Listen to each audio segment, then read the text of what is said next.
Facebook বলেন, Twitter, x বলেন, YouTube বলেন, খবর বলেন, পত্রিকা বলেন, যেখানেই যাচ্ছি খালি একটাই প্রশ্ন দেখতেছি, নির্বাচন কবে, নির্বাচন কবে, নির্বাচন কবে। মানে ফাইজলামির একটা সীমা থাকা উচিত। আপনারা যারা সাংবাদিক ভাই ব্রাদারদেরকে বলতেছি, আমি জানি যে আমার এই কথা বলার পরে অনেকেই আমার সমালোচনা করবেন, বাট আমার প্রশ্নটা হচ্ছে যে এই সমস্ত ফাইজলামিটা আপাতত আপনারা একটু বাদ দেন। গত 16 বছর ধরে বাংলাদেশে বিভিন্ন আন্দোলন সংগ্রাম করে আসছে বিভিন্ন রাজনৈতিক গোষ্ঠী এই সরকারের পতনের জন্য, কেউ পারে নাই।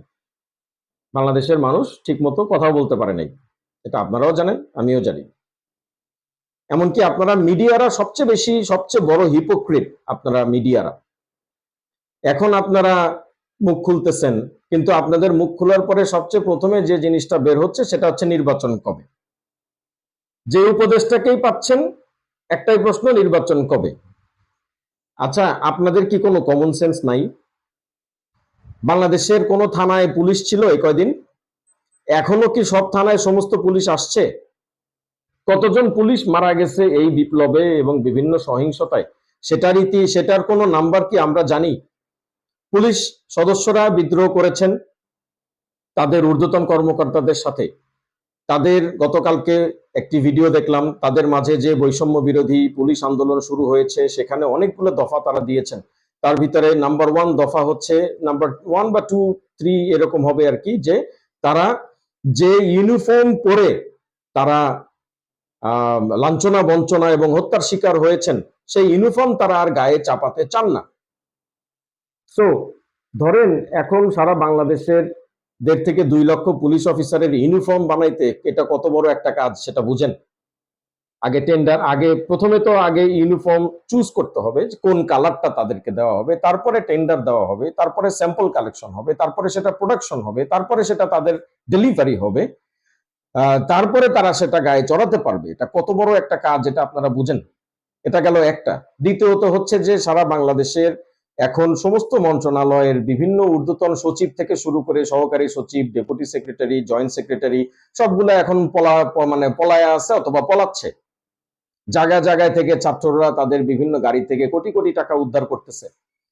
তো তার মানে কি এদিকে সচিবালয়ের কর্মকর্তারাও সেদিন দেখলাম যে বিদ্রোহ করেছেন তাদের ঊর্ধ্বতন কর্মকর্তাদের বিরুদ্ধে। তো সেটাও ঢেলে সাজাইতে হবে। তো সচিবালয় ছাড়া দেশের কোনো কাজ হয় না। আপনাদের সেইগুলো নিয়ে কোনো টেনশন নাই, প্রশ্ন একটাই, খালি ফাইজলামি শুরু করছেন, নির্বাচন কবে, নির্বাচন কবে। আপনার এনবিআর এ দেখলাম বিদ্রোহ ঘোষণা করেছে সমস্ত কর্মচারী কর্মকর্তা। সো বাংলাদেশের রাজস্ব যদি না আসে এবং রাজস্বর যদি কালেকশন যদি না হয় বা রাজস্বটা যদি নির্ধারিত কর্তৃপক্ষে, নির্ধারিত গভর্নমেন্টের বিভিন্ন যে ডিপার্টমেন্ট গুলো আছে সেই ডিপার্টমেন্ট গুলায় যদি ফান্ডিং যদি না যায়, কাজ কিভাবে হবে, দেশ কিভাবে আগাবে? আপনাদের সেটা নিয়ে কোনো খবর নাই। নির্বাচন কবে, নির্বাচন কবে লাভ পারতেছেন। মানে আমি আপনাদের হিপোক্রেসি দেখে না আমার মাঝে মধ্যে আমি অজ্ঞান হয়ে যাই, আবার আমার মুখে পানি পুনি ছিটায় আবার আমাকে আবার জাগ্রত করে। Entire system is collapsed, entire system is collapsed. যদিও একটা করাপ্টেড সিস্টেম ছিল, সেই করাপ্টেড সিস্টেমটাও তো কলাপসড। সো এখন একদম জিরো না, মাইনাস থেকে এখন সেটাকে আবার তৈরি করে আনতে হবে। সারা বাংলাদেশে হাজার হাজার কোটি টাকার পুলিশের গাড়ি, সরকারি গাড়ি পুড়িয়ে দেওয়া হয়েছে। এই যে এতদিন যে পুলিশরা যে টহল করতো যে গাড়িগুলা দিয়ে, এখন টহল করবে কি দিয়ে? অটো দিয়ে? এখন বাংলাদেশের প্রত্যেক ঘরে ঘরে আবু সাইদ, আজকে নিজেও প্রধান উপদেষ্টা ডক্টর মোহাম্মদ ইউনূস সাহেব বললেন যে বাংলাদেশের প্রত্যেকটা ঘরে ঘরে এখন আবু সাইদ। সে এখন কোন পুলিশ যদি ওই লোকাল আপনার কোন ব্যাটারির অটো যদি রিকুইজিশন করতে যায়, সে পুলিশের চামড়া আস্ত থাকবে? এখন তো উঠতে বসতে পুলিশকে মানুষ থাপড়াবে। পুলিশের গুলিকে কি এখন মানুষ আর ভয় পায়? সে এখন পুলিশের পুলিশিংটা তারা করবে কি দিয়ে? ডিউটিটা গুলা করবে কি দিয়ে? কোনো গাড়ি নাই, কোনো থানায় কোনো গাড়ি নাই, ডিউটিটা করবে কি দিয়ে? নির্বাচন একটা বিশাল ব্যাপার। এটা আপনারা যারা ছোট মনের মানুষ, আপনাদের এইটা মনে হয় কোনো ধারণা নাই যে একটা নির্বাচন কত বড় একটা ব্যাপার। গতকালকে একটি টক শোতে দেখলাম যে প্রায় গত যে 24-এর যে নির্বাচনটা হলো 1500 কোটি টাকা সরকারের খরচ গেছে। আমি ধরলাম যে চুরি চামারি করে 500 কে 1500 বানানো হয়েছে, তারপরেও 500 কোটি টাকাও যদি লাগে, সে 500 কোটি টাকা এখন কোন খাত থেকে বের হবে সেটা আপনাদের কোনো ধারণা আছে? নাই। নির্বাচন কবে, নির্বাচন কবে, মানে ফাইজলামি শুরু করে দিয়েছেন আপনারা। একটা গভর্নমেন্ট আসছে, এই গভর্নমেন্টটাকে আগে সবকিছু বুঝতে দেন, তাদেরকে শিখতে দেন, তাদেরকে রিকনস্ট্রাক্ট করতে দেন, তাদেরকে নির্বাচনী পরিবেশটা ঠিক করতে দেন। নির্বাচনী পরিবেশ কি এখন আছে?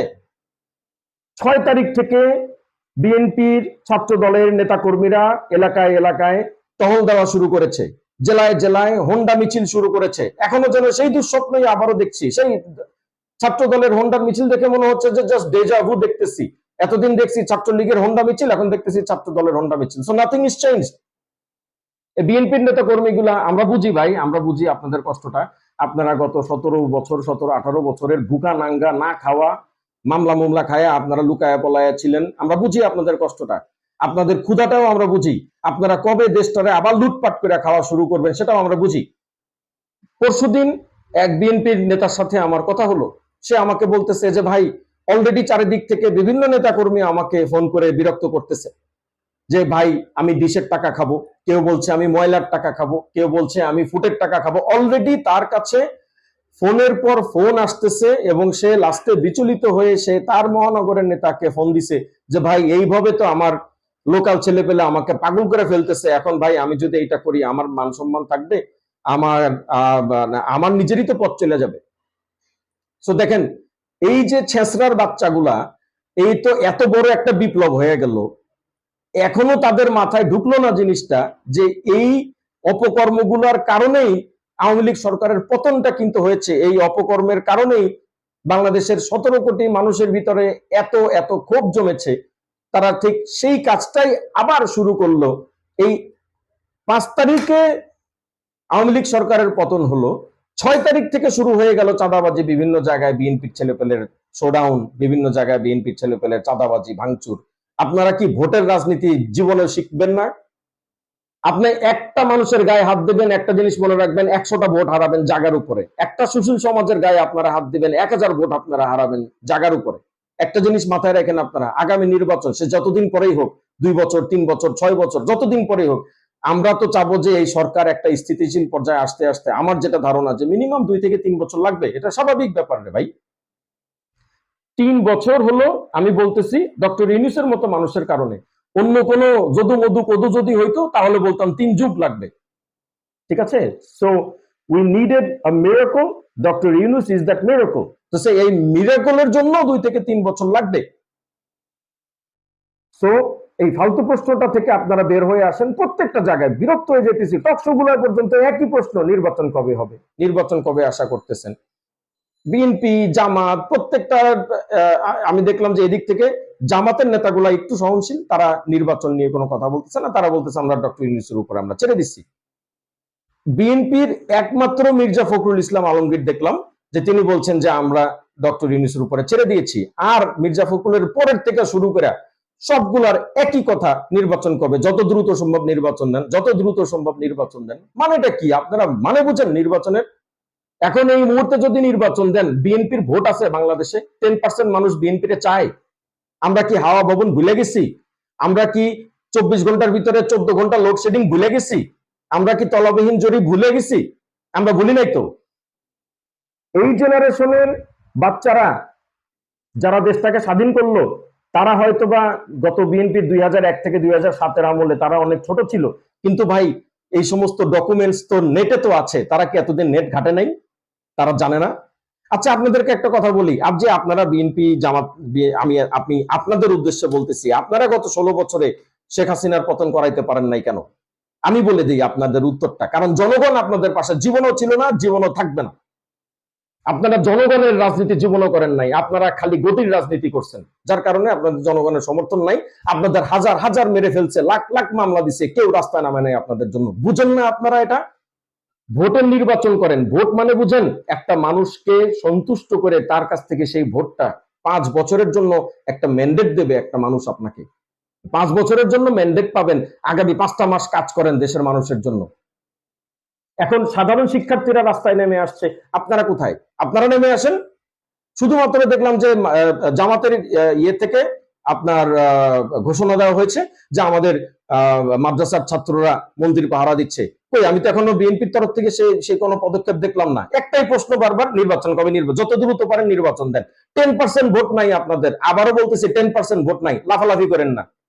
আপনার সারা বাংলাদেশের যত ভোট আছে তার অর্ধেক গেছিল ওই দিন পল্টনে, মানে বুঝেন, মানে 2 লাখ লোক গেছিল পল্টনে। যদি আমি বাড়ায় বললাম 2 লাখ, তার মানে আপনার 4 লাখ ভোট আছে সারা বাংলাদেশে।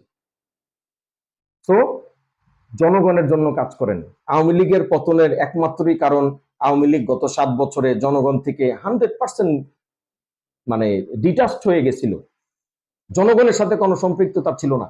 আওয়ামী লীগের নেতাকর্মীর সাথে, লোকাল লেভেলের নেতাকর্মীদের সাথে সেন্ট্রাল নেতাকর্মীদেরও কোনো সংযোগ ছিল না। কতগুলো প্রমাণ চান? আমি আপনাদেরকে হাজার হাজার প্রমাণ দিতে পারবো। নমিনেশন পাওয়া মানে সে এমপি হয়ে যাওয়া।